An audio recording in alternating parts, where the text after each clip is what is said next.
Hello viewers, welcome to জ্ঞান সমগ্র। আজকের এই ভিডিওটিতে আমরা আলোচনা করব এলপির ক্ষেত্রে গোয়ালপাড়া জেলার কাট অফ মার্কস নিয়ে।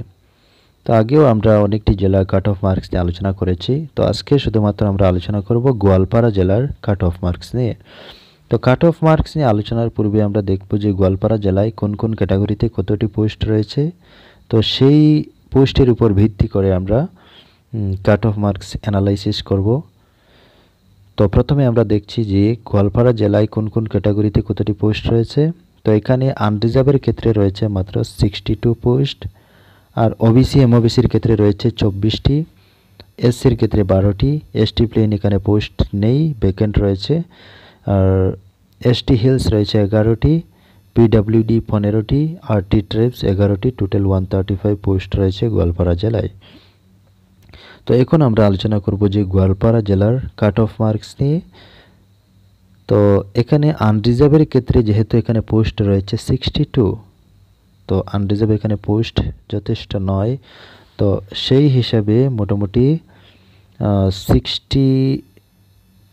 64 প্লাস ধরা যায়। তার যদি সামান্য নিচে নামে তো মোটামুটি 63 অ্যাভাব থাকবে। তো আমরা ধরছি এখানে 64, আর ওবিসি এমওবিসি এখানে 24টি পোস্ট রয়েছে। তো সেই জন্য এখানে মোটামুটি 59 প্লাস, আর এসসি মোটামুটি 56 প্লাস, আর এসটি হিলস যেহেতু এখানে এসটি প্লেন কোনো পোস্ট নেই, তো মোটামুটি এখানে 11টি পোস্ট, তো 53 প্লাস ধরা যায়। তো এই হচ্ছে গোয়ালপাড়া জেলার কাট অফ মার্কস অ্যানালাইসিস। আর পিডব্লিউডি ট্রাইবস এগুলি অ্যাপ্লিক্যান্টের উপর নির্ভর করে।